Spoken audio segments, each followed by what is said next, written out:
होर्मुझच्या सामुद्रधुनीतल्या इराणच्या क्षेपणास्त्र तळावरती अमेरिकेनं जोरदार मारा केलाय। या हल्ल्यामध्ये तब्बल 5,000 पौंडांच्या म्हणजेच 2,268 किलोंच्या बॉम्बचा मारा केलेला आहे। क्षेपणास्त्र तळांवरती जमिनीखाली इराणचे अनेक बंकर्स होते। या बंकर्समध्ये इराणच्या अनेक अत्याधुनिक क्षेपणास्त्रांचा साठा केल्याची माहिती होती।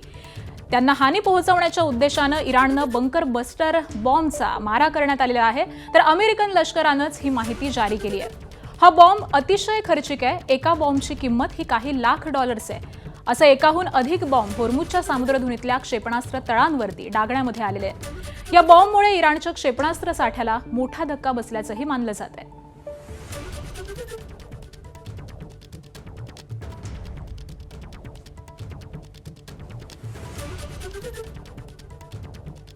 होर्मुझची सामुद्रधुनी ही बंद करण्यात आलेली आहे आणि याच ठिकाणी अमेरिकेकडनं जोरदार असा मारा करण्यात आलाय। तर बंकर बस्टर बॉम्ब नेमका काय असतो आपण जाणून घेऊयात। अमेरिकेकडून 2,268 किलोच्या बॉम्बचा इराणी क्षेपणास्त्र तळावरती मारा झालाय। इराणच्या क्षेपणास्त्र तळावरील जमिनीखालचे बंकर्स हे शक्तिशाली बॉम्बद्वारे फोडण्यात आलेत। जमिनीखालील बंकर्स फोडण्यासाठी बंकर बस्टर बॉम्ब हा वापरला जातो।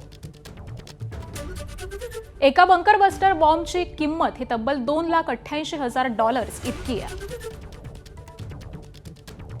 गेल्या वर्षी अमेरिकेनं इराणच्या आण्विक तळावरती 30,000 पौंडांच्या बॉम्बचा मारा केलेला होता।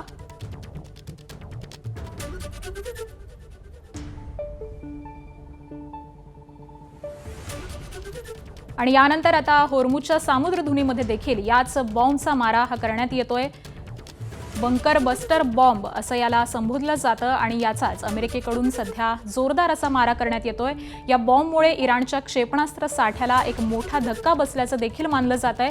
होर्मुझची सामुद्रधुनी ही गेल्या काही दिवसांपासून बंद आहे आणि होर्मुझच्या सामुद्रधुनीतल्या क्षेपणास्त्र तळावरती आता अमेरिकेकडून हा बॉम्ब वर्षाव सध्या केला जातोय। एका बॉम्बची किंमत ही काही लाख डॉलर्स इतकी आहे आणि त्यामुळे एकाहून अधिक बॉम्ब हे होर्मुझच्या सामुद्रधुनीतल्या क्षेपणास्त्र तळावरती डागण्यात आलेले आहेत। त्यामुळे अमेरिकेकडून अशा पद्धतीनं खर्चिक अशा या बॉम्बचा सध्या वापर केला जातोय। सातत्यानं दोन्ही देशांकडून हे हल्ले प्रतिहल्ले सुरूच आहेत। अमेरिकन लष्करानं सगळी माहिती जारी केलेली आहे की होर्मुझच्या सामुद्रधुनीमध्ये अशा पद्धतीनं हा बॉम्ब वर्षाव केला आहे आणि यामध्ये इराणचं मोठ्या प्रमाणावरती नुकसान देखील झालेलं आहे। होर्मुझच्या सामुद्रधुनीतल्या इराणच्या क्षेपणास्त्र तळावरती अमेरिकेनं हा जोरदार असा हल्ला केलाय आणि या हल्ल्यामध्ये साधारणपणे 2,268 किलोच्या बॉम्बचा मारा करण्यात आलेला आहे। अतिशय वजन असणारा असा हा बॉम्ब आहे। क्षेपणास्त्र तळावरती जमिनीखाली इराणचे अनेक बंकर्स आहेत आणि या बंकर्सवरतीच हा हल्ला करण्यात आलेला आहे। हानी पोहोचवण्याच्या उद्देशानं इराणनं बंकर बस्टर बॉम्बचा हा सगळा मारा केलेला आहे आणि त्यामुळे इराणला मोठ्या प्रमाणावरती हानी पोहोचलेली आहे असा देखील दावा अमेरिकेनं सध्या केलेला आहे।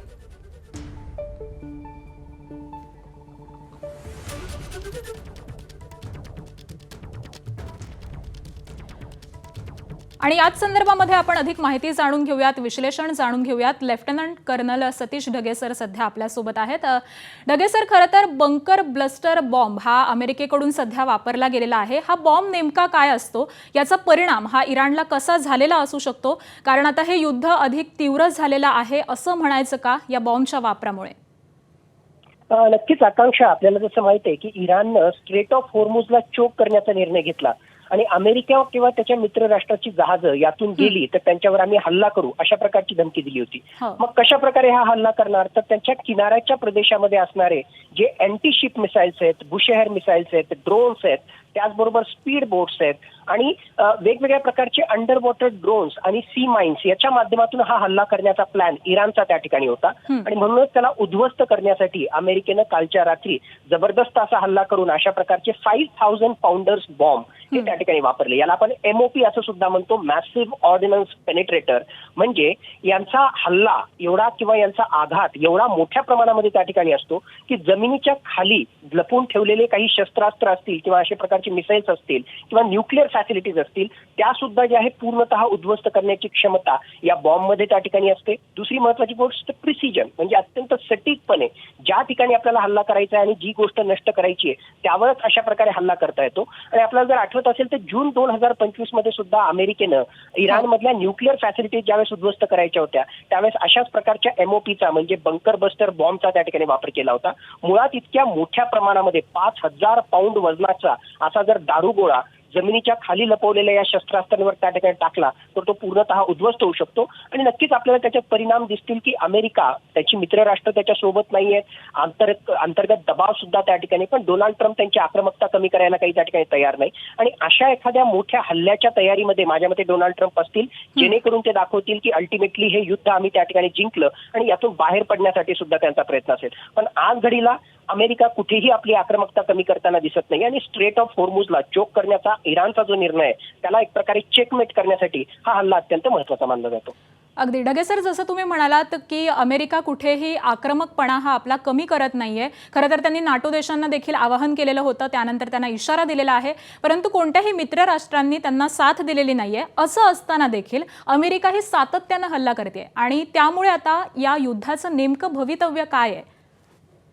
माझ्या मते येणाऱ्या काळामध्ये जे आहे लो इंटेन्सिटी कॉन्फ्लिक्ट हे चालूच असेल. काही दिवसापूर्वी 3-4 दिवसापूर्वी एक प्रकारची अशी परिस्थिती निर्माण झाली होती ज्यावेळेस अमेरिका असं प्रोजेक्ट करत होता की ऑलमोस्ट हे युद्ध संपण्याच्या जवळ आहे. कारण अमेरिकेला हे माहित होतं की त्यांनी महत्वाचे मिलिटरी ऑब्जेक्टिव्ह हासिल केलेले आहेत आणि पॉलिटिकल ऑब्जेक्टिव्ह म्हणजे थोडक्यात सत्तांतर इराणमध्ये घडून आणलं हे इतक्या सहजासहजी पॉसिबल नाही. म्हणून एक प्रकारे प्रोजेक्ट करणं की आम्ही जिंकलो आणि या युद्धातून बाहेर पडावं अशा प्रकारची परिस्थिती होती आणि बॅक चॅनल डिप्लोमसीच्या माध्यमातून कतर असेल, तुर्की असेल यांच्या माध्यमातून चर्चा करण्याचा प्रयत्न सुरू होता. पण इराणची जी एक प्रकारे अडेलतट्टू भूमिका आहे किंवा आम्ही जे आहे युद्ध करतच राहणार अशा प्रकारची भूमिका जी खामेनीच्या रेजिमनं त्या ठिकाणी घेतलेली आहे त्याच्यामुळे आज घडीला मला चर्चा त्या ठिकाणी दिसत नाही. लो इंटेन्सिटी कॉन्फ्लिक्ट चालू राहील कारण इराणमध्ये तेवढी क्षमता नाहीये, तो ड्रोनच्या माध्यमातून हल्ले करेल पण फुल फ्लेज वॉर त्या ठिकाणी करणार नाही. तर अशी अपेक्षा आहे की पुढचे कित्येक आठवडे अशा प्रकारचं लो इंटेन्सिटी कॉन्फ्लिक्ट चालेल आणि मध्ये जर दोघांना संधी मिळाली की आम्ही जिंकलो अशा प्रकारे प्रोजेक्ट करण्याचा तर कुठेतरी जे आहे या युद्धाला स्वल्पविराम सुद्धा लागू शकतो. अगदी नक्कीच. त्यामुळे येणाऱ्या काळामध्ये आता नेमकं काय घडतं हे पाहणं महत्त्वाचं असणार आहे. ढगे सर, धन्यवाद या सगळ्या विश्लेषणासाठी.